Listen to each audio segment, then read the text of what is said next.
Karena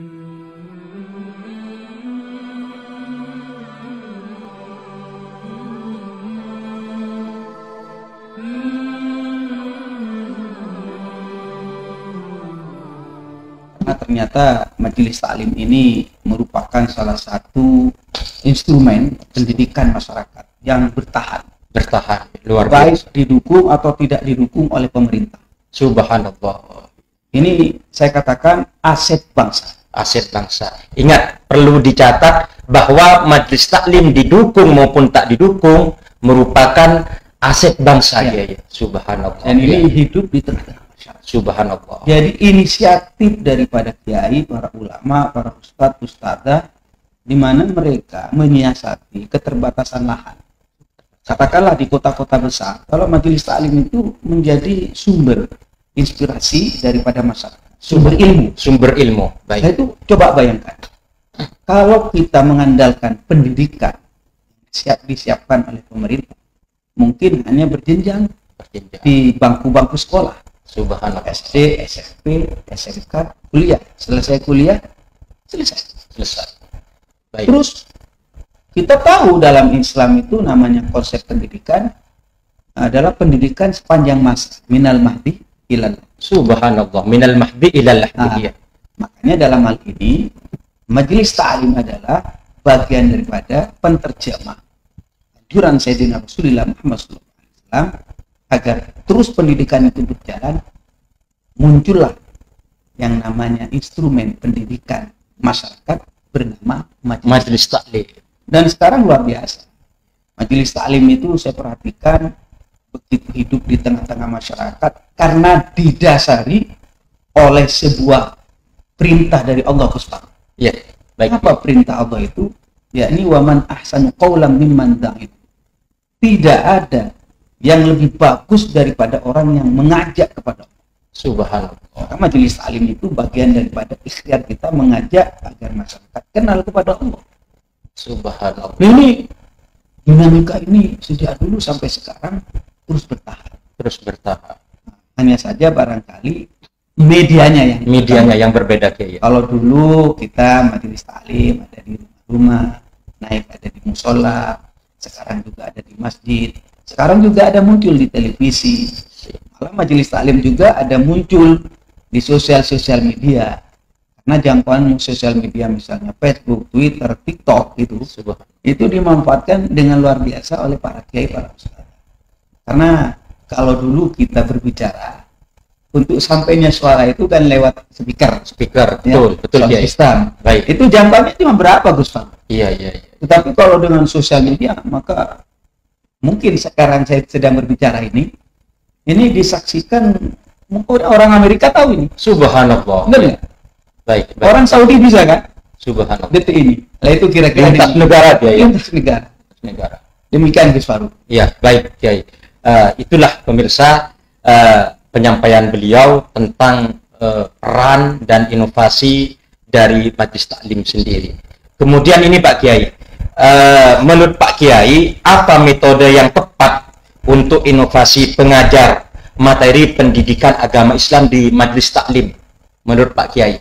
Saya memandang hari ini yang perlu ada torikohnya, berarti cara Kiai ya.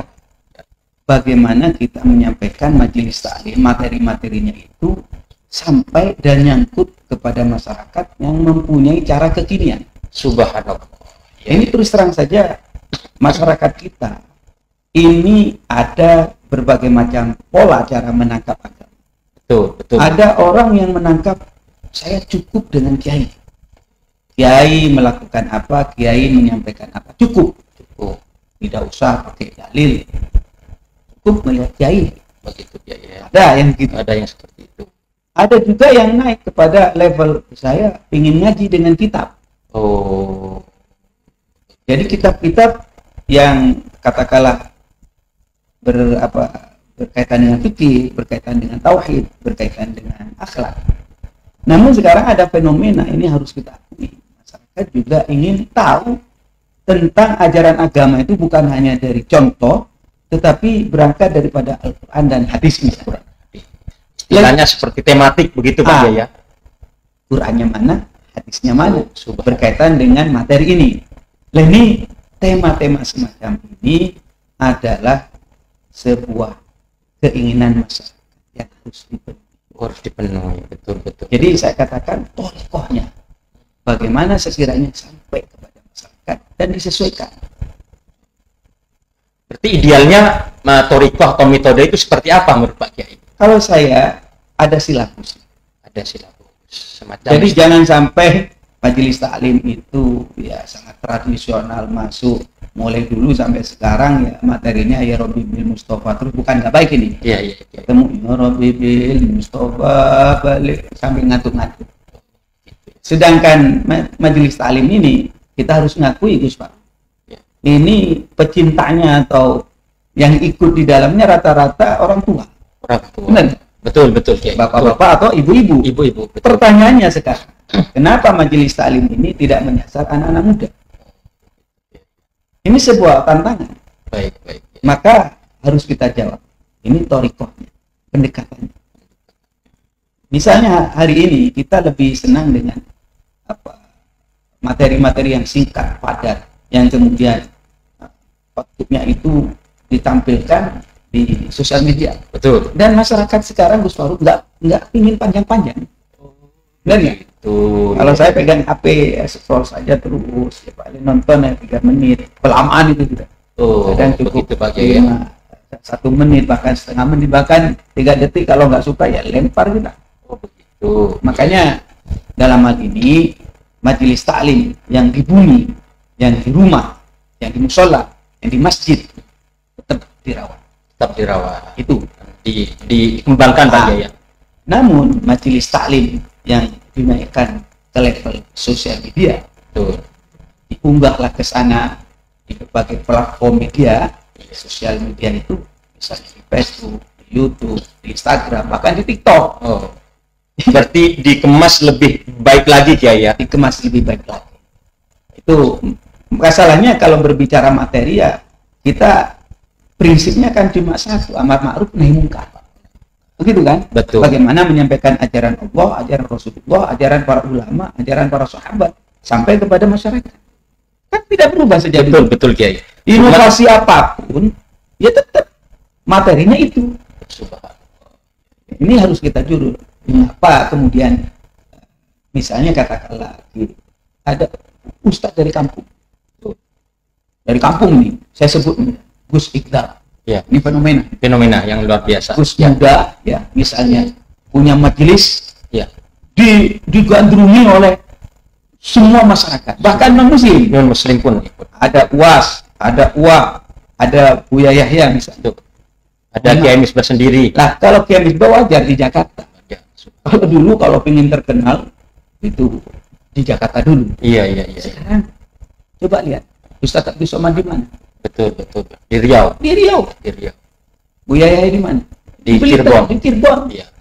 Gus Iqdam di Blitar. Nah, artinya hari ini saudara manfaatkan sebaik-baiknya pendekatan media ini. Selain urutan tadi tentu berbicara materi, silabus. Ini harus jelas. Yang dididik ini apa? Sehingga jadi intinya menyesuaikan ya. Menyesuaikan seperti itu. Baik, Kiai, adakah kaitan peran majelis taklim dalam mendorong kehidupan bermasyarakat, berbangsa dan bernegara, Kiai? Tentu namanya majelis taklim yang disampaikan itu adalah nilai-nilai, ajaran-ajaran. Ini sangat mempengaruhi, Gus. Begitu ya. Perilaku masyarakat itu dipengaruhi oleh ilmu. Ilmu itu yang pertama. Karena orang punya ilmu, kemudian orang punya keinginan. Orang punya keinginan, lantas orang punya tindakan. Tindakan seseorang, baik atau tidak baik, jahat atau mengandung nilai pahala, itu kan dipengaruhi oleh ilmu. Jadi majelis taklim itu kan kaitannya dengan ilmu. Betul. Berarti ada Kiai. Ada. Coba Anda bayangkan, kalau umpama masyarakat tidak diajarkan tentang ilmu, bagaimana bangsa ini? Subhanallah. Ya kan baik, betul. Itu Gus Faruk. Iya. Detailnya seperti apa Kiai? Detailnya. Itulah yang saya maksudkan tadi. karena fakta masyarakat kita nilai-nilai aja agama yang berkaitan dengan akidah, yang berkaitan dengan akhlak, yang berkaitan dengan kehidupan ubudiyah, ya. Itu kan dari ilmu. Iya. Saya harus jujur ini mengatakan, institusi misalnya pesantren itu akan identik dengan umur. Benar nggak? Betul Kiai. Mungkin ada Hidaiyah, Tsanawiyah, Aliyah. Iya. Kemudian dulu kan di pesantren Sidogiri kan? Betul Kiai. Betul. Ada jenjang. Tetapi terus kita mau belajar lagi nih. Ibu-ibu saya belum pernah ada di pesantren. Seperti apa? Maka ini majelis taklim ini yang berkembang di masyarakat. Karena majelis taklim yang ada ini faktanya ada karena dorongan daripada para kiai, para ulama yang mempunyai kesadaran pentingnya dakwah. Kemudian yang kedua, memang menyiasati apa yang disampaikan oleh Rasulullah tadi. Betul. Rasulullah menganjurkan agar kita terus belajar minal mahdi.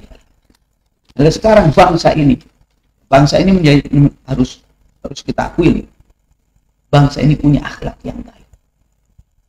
Dari mana? Itu dia ya. Kita mengatakan itu nggak punya akhlak. Sedangkan bangsa kita, katakanlah negara, apakah pernah memfasilitasi pendidikan akhlak kepada masyarakat? Karena non formal Kiai. Nah, ini ya. Maka majelis taklim itu perannya besar terhadap karakter bangsa. Itu Gus Faruk. Baik Kiai.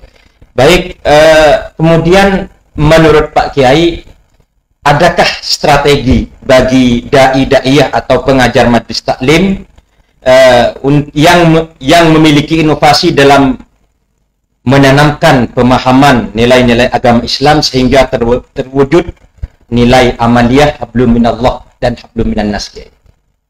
Tentu saran saya memang kita harus tahu medan, tahu situasi dan kondisi. Karena saya melihat ada seorang Habib. Siap. Beliau ini awalnya menyampaikan ke masyarakat, langsung berbicara tentang kitab. Waktu itu kitab fikih yang dibaca itu kitab Sulam. Iya. Sulam Taufik. Ya, ada Sulam Taufik, ada Sulam Munajat, ada Safinah. Ya. Kalau kata orang kampung Sulam Safinah. Dibacalah Gus Faruk. Iya. Ternyata Gus Faruk majelis taklimnya nggak ada yang ikut. Subhanallah. Lah saya diskusilah dengan beliau. Mana kemis? Sebenarnya apa yang dibaca? Kitab Safinah, hitam putih. Akhirnya diskusi, kemudian saya sarankan begini, masyarakat itu ingin yang instan. Oh, subhanallah. Jadi yang sudah bisa dinikmati langsung. Contohnya apa kemis? Coba dipadukanlah kata saya dengan majelis zikir, kata saya. Oh ya baik. Jadi majelis zikir, ada majelis sholawat, kemudian masukkanlah materi-materi majelis taklim di sana. Betul. Jadi pulang dari tempat itu selain disiapkan, dimasukin oleh ilmu berkaitan dengan akidah, dengan akhlak, dengan tauhid, dengan fikih, ada juga nilai spiritual langsung. Ini zikir itu menyentuh hati, akhirnya mempengaruhi pada jiwa, mempengaruhi kepada perilaku. Subhanallah. Itu contoh. Artinya bagaimana sekiranya pelaku atau aktivis dakwah yang di majelis taklim itu mempunyai insting yang tajam. Oh, sekarang ini rupa-rupanya masyarakat lagi butuh apa? Aplikasikan. Secara umum itu yang ingin saya sampaikan, dan prinsip yang boleh kita ditawarkan yang penting masih seputar mukhtalaf Gus Faruk. Betul. Masalah khilaf ya nggak apa-apa lah. Tetapi kalau prinsip yang diganggu-ganggu itu masalah mujma' alaih. Jangan. Ya. Masalah kita misalnya tidak boleh diutak-atik itu kok. Inovasi dan sebagainya itu masalah. Ya gitu Gus Faruk. Ya, baik Kiai. Kalau menurut Pak Kiai, yang Pak Kiai ketahui, siapa kira-kira tokoh yang Pak Kiai ketahui dan Pak Kiai tahu kepada beliau penggerak majelis taklim ini, Pak Kiai? Seperti itu. Saya melihat hari ini yang sudah wafat, ya misalnya yang perempuan ada Ibunya Hajat Tuti Alawi. Itu yang saya lihat. Kalau di Jakarta itu yang laki basisnya majelis taklim, bukan pondok pesantren. Iya, iya. Itu Kiai Haji Syafi'i Hadam. Kiai Haji Syafi'i Hadam. Beliau ini luar biasa, saya kaget Gus Farouk. Iya. Beliau ini ternyata alim, baca kitab-kitab yang tebel-tebel, Subhanallah. kitab hikmah, Subhanallah. dan sebagainya. Saya tanya, dari mana beliau ilmu? Dari majelis taklim. Dari majelis taklim. Kalau sampean dengan saya kan dari pesantren, alim dari pesantren, wajar. Wajar. Digembleng di pesantren, tidak pulang-pulang sampai 10 tahun, wajar lah jadi alim. Ini kok menjadi alim dari majelis taklim. Aneh, tapi fakta. Maka saya katakan beliau-beliau ini diantara yang saya katakan bagian contoh Ya. figur baik pengajar maupun sebagai output, karena bagaimanapun juga beliau ini menghasilkan sebuah majelis di mana majelis tersebut melahirkan Pak Kiai Baru Ulama. Subhanallah, penggerak majelis taklim. Ibu Tuti Alawiyah juga demikian. Luar biasa. Itu malah badan kontak majelis taklim itu yang dimiliki oleh beliau sampai sekarang diteruskan oleh putrinya, di mana beliau itu salah satu anggota komisi dakwah yang satu. Subhanallah, luar biasa. Baik Kiai. Tapi sebenarnya peran dan fungsi majelis taklim yang sungguhnya itu seperti apa, Pak Kiai? Peran dan fungsi majelis taklim sebenarnya tidak lepas daripada peran dakwah. Jangan lepas itu. Makanya dakwah ini hal yang paling penting dalam Islam. Wa man ahsanu qawlan mimman da'a ila. Jadi ta'limul ilmi, bagaimana sekiranya masyarakat sadar kewajibannya, mana yang harus dilaksanakan, mana harus dihindarkan. Tentu ini majelis taklim yang harus berperan, karena fleksibel kan. Majelis taklim itu tidak butuh sebuah tempat yang besar, betul, tidak terlalu formal, betul Kiai. Itu fleksibelnya sehingga masuk ke kampung-kampung. Malah ada majelis taklim yang rutin dilaksanakan di satu tempat masjid atau musola. Iya. Ada juga yang bergerak di rumah-rumah. Iya, betul. Bergiliran kan? Betul. Ya. Akhirnya kampung itu luar biasa hidup, sejuk, adem. Karena apa? Karena ada majelis taklim. Ada majelis taklim. Itu Gus Pak. Ya, baik Kiai. Ini saya lihat Pak Kiai ini kan juga salah pendiri dari Pondok Pesantren Ilmu Al-Quran Al-Misbah ini di Tanjung Priok. Ini salah satu pusat pendidikan Islam yang mengembangkan pendidikan syariah dan agama pastinya, yang sudah menjadi sentral di daerah Tanjung Priok khususnya Pak Kiai. Dan peran Pak Kiai sudah memasuki lintas ibu kota, karena saya pernah melihat Pak Kiai juga undangan ke Papua, juga undangan ke Kepulauan Riau, Batam, dan banyaklah hal tentunya Pak Kiai alami tentang dakwah ini, tentang perkembangan majelis taklim, terutama di kalangan Nahdien Pak Kiai. Yang saya tanyakan ini kepada Pak Kiai, integritas, inovasi dan profesionalitas pengajar atau dai-dai majelis taklim ini menurut Kiai seperti apa?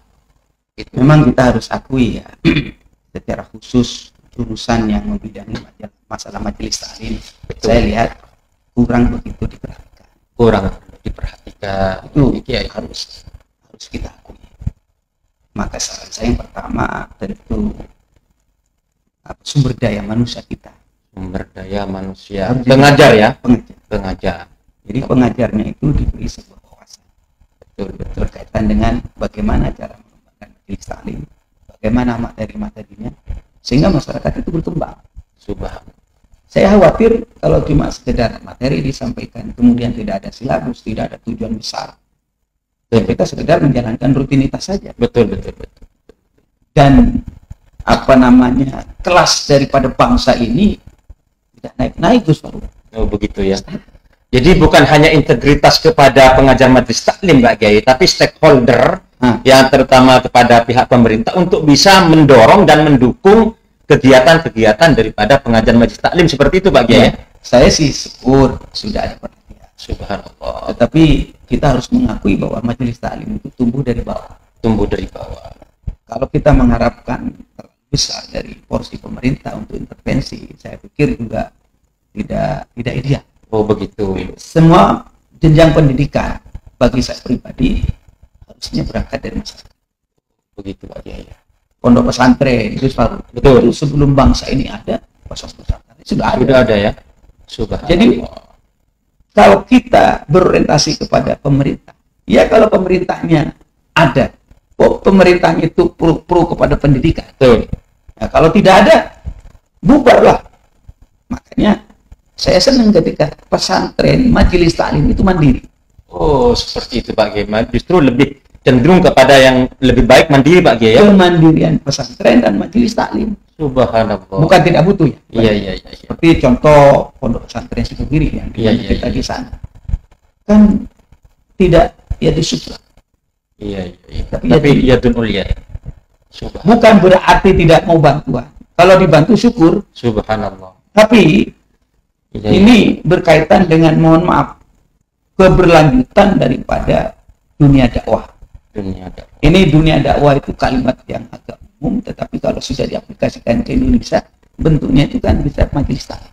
Subhanallah. Maka majelis taklim ini punya silabus yang disesuaikan dengan ajaran-ajaran Islam yang rahmatan lil alamin. Betul. Ajaran Islam Ahlus Sunnah wal Jamaah. Baik. Dan sehingga nanti menyatu Gus Faru. Baik Pak Kiai. Berbicara tentang Islam rahmatan lil alamin Kiai, kita melihat banyak fenomena tentang dai-dai atau pengajar majelis taklim yang kontroversi di tengah-tengah masyarakat Pak Kiai.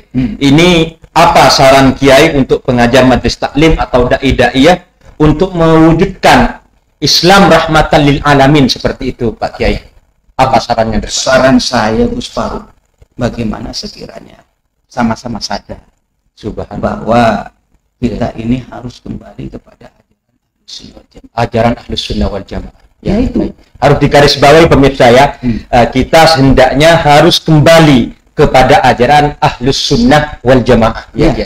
Jadi semua konsep tauhidnya, akidahnya, fikihnya, syariatnya, akhlaknya itu harus berorientasi pada ajaran Ahlus Sunnah wal Jamaah, di mana ajaran Ahlus Sunnah wal Jamaah itu intinya adalah ajaran Rasulullah itu sendiri. Ajaran Rasulullah Sallallahu Alaihi Wasallam. Itu yang saya maksudkan. Kenapa kemudian ada ini fakta ini. Pengajar majelis taklim nggak mengerti tentang agama. Subhanallah. Hanya mohon maaf, hanya bisa ceramah. Iya. Tidak mengerti agama. Tidak mengerti agama. Bahkan kadang baca ayat salah-salah Pak Kiai ya. Lah inilah saran saya di dalam kesempatan ini Gus Faru. Tafaqahu qabla atusayyid. Subhanallah. Apa artinya itu Pak Kiai? Kita harus belajar memperdalam ilmu sebelum jadi ustadz, sebelum jadi pemimpin. Subhanallah. Nah, kalau saya sudah jadi pemimpin ini, sudah jadi ustadz kan rasa-rasanya malu untuk belajar. Subhanallah. Iya Kiai. Ingat pemirsa, belajarlah atau alimlah sebelum jadi pengajar, sebelum jadi ustadz, atau sebelum jadi pemimpin, agar senantiasa tidak mengacaukan Kiai. Nah, iya. Coba bayangkan, saya kemarin mendengar Gus Faru. Iya. Ngomong seenaknya ya, karena sekarang kan media Bebas, betul Kiai, betul. Dulu kalau bisa ngomong begini ini harus punya TV Gus. Iya Kiai. Harus punya radio. Sekarang yang penting punya pulsa. Subhanallah. Ya, bisa lain. Iya Kiai. Dan seterusnya. Dan mereka tidak ada yang bisa membendung berbicara di sana. Iya. Mengajarkan misalnya kemarin, itu di kuburan nggak usah pakai baca Quran. Oh. Kenapa? Kalau baca Quran itu nggak diajarkan sama Nabi Muhammad, nggak ada hadisnya. Saya bilang, Iya. apa nggak ada, apa nggak baca katanya. Iya Kiai, betul. Itu contoh yang nyata di depan saya. Mereka mengajarkan sesuatu yang sebenarnya mereka nggak ngerti. Oh begitu. Kan bahaya. Bahaya. Dan faktanya Pak, namanya likulli